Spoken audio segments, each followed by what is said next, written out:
Hi guys, I am 34 weeks pregnant today. I'm really excited about it. I've got a couple of things that I want to talk about in this update, but first I want to address probably the most obvious thing, and that is that I'm very congested right now. So this past week I would say has probably been the most uncomfortable week so far of pregnancy, partly because I got a cold.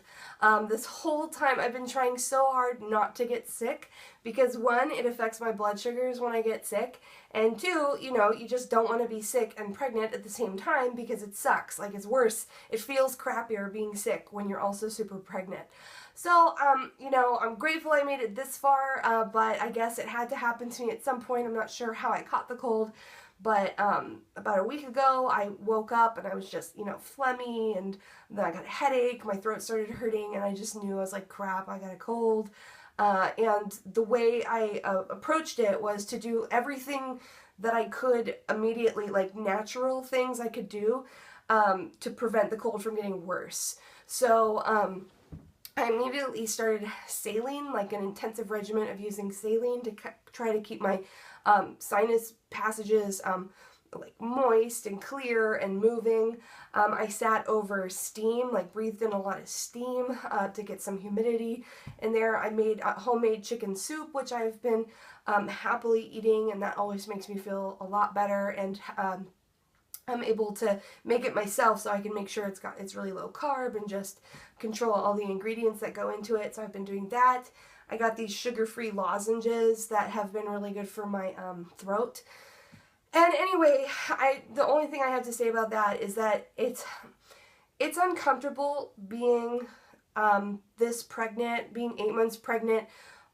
Anyway, so even when you're at your best, when you're having like the best feeling day ever, you still feel uncomfortable. It's uncomfortable to walk, it's uncomfortable to sit down, to stand up, to go to sleep at night. It just feels awkward having such a huge belly, and the baby puts a lot of pressure on your pelvis constantly, and there's just, there's a certain degree of uncomfortableness that you experience in your third trimester of pregnancy. So getting a cold, which is also an incredibly uncomfortable experience, oh man, it's just been it's so annoying being sick and being pregnant at the same time and having to deal with fluctuating blood sugars. So I feel like the cold, I don't think it's going to turn into an infection. So thank God, because if that happens, it's bad for blood sugars. But I do think that it affected my blood sugars a little bit, and I've had to pay closer attention to them and keep them from going high.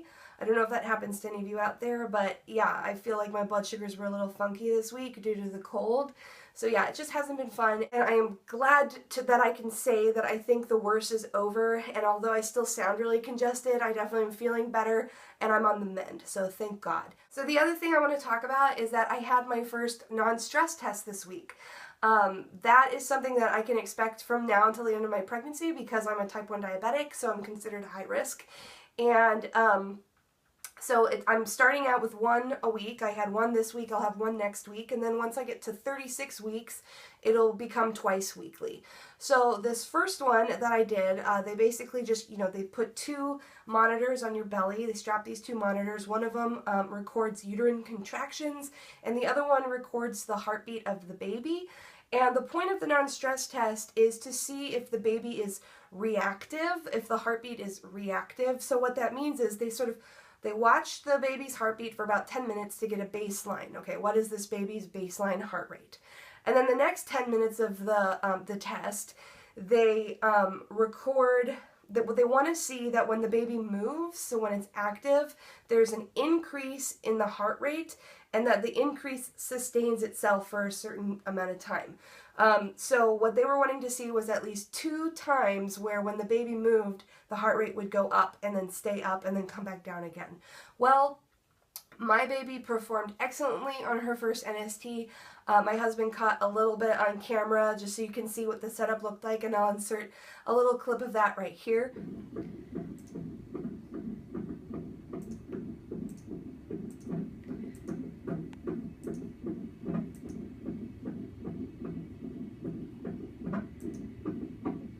So, like I said, they were only looking for 2 of those peaks in the heart rate, and she did it like 4 times in the 10 minutes that they were watching. Hers did it 4 times, so it was plenty. It looked perfect, and my doctor was very pleased, and I'm so happy that that first NST went well, and that it only took 20 minutes. It could have, if the baby had been asleep or something like that, it could have taken a lot longer, but I'm telling you, as soon as they strapped those things onto my belly, she did not like it. Like, this baby always responds predictably. Like, if you rest anything on my belly, she's like, you know, kicking. She's like, get that off me. Like, if I'm reading and I rest a book on my stomach, or just, you know, put my hand, if I bend over in such a way, whenever there's pressure on my belly, she wakes up and she lets you know, like, what is that, and starts kicking. So anyway, she was very active during the NST. Grateful for that. So anyway, that went really well, and like I said, I can expect those from now until the end.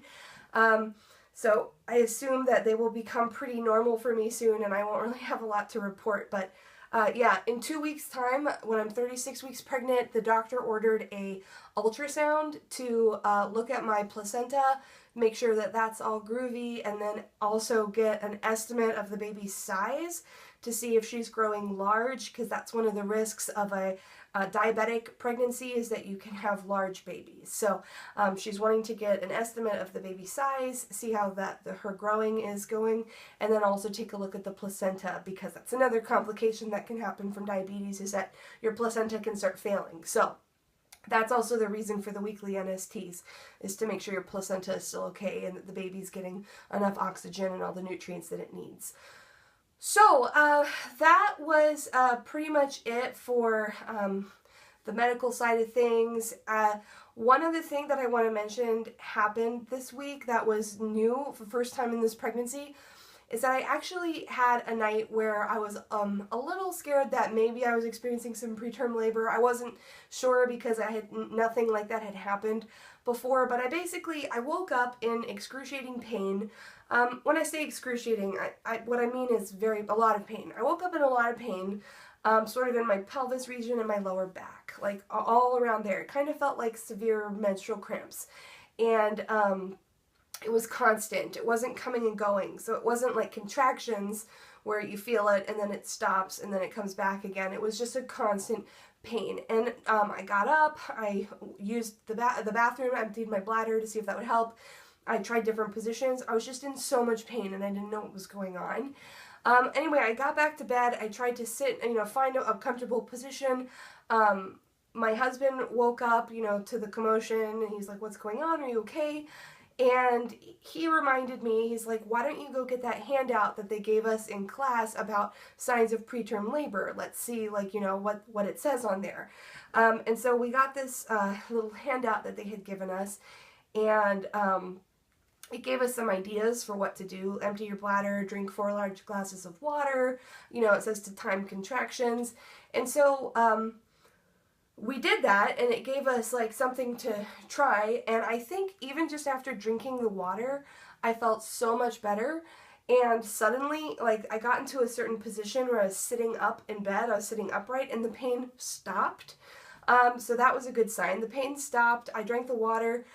We tried to see if I was having contractions, and I think we only felt 2 contractions in a period of 45 minutes, so we weren't really worried about that. Anyway, I called my doctor's office the next morning to tell him what had happened, and the nurse I spoke to said it sounded a lot like the baby happened to be in a position that, maybe she was on a nerve or something pressing against my back, and that's what was causing the pain. And then because the pain stopped so suddenly when I moved position, it was probably that the baby was just in a bad position.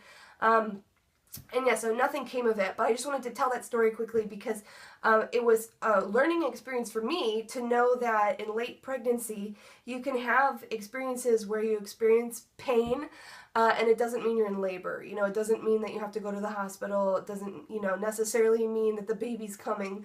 There are lots of reasons why you might experience pain in late pregnancy. And so for me, it happened to be probably that the baby was in a weird position. It made me wonder for a second if I would need to go to labor and delivery, and thank God I didn't. But yeah, so that was a learning experience for me, and it hasn't happened since. So I think that's it for my update this week.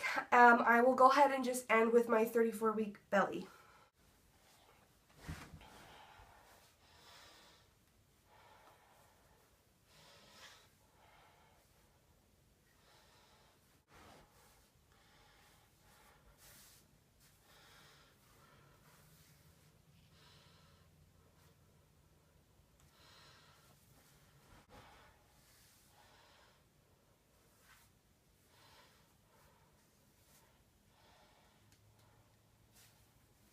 Alright guys, thanks as always for watching. I hope that by the time I do my 35-week update that I'm not congested anymore and I'm completely over this cold. But yeah, so I hope you guys have had a great week. I hope none of you have colds, and I will see you guys all in my 35-week update. Bye!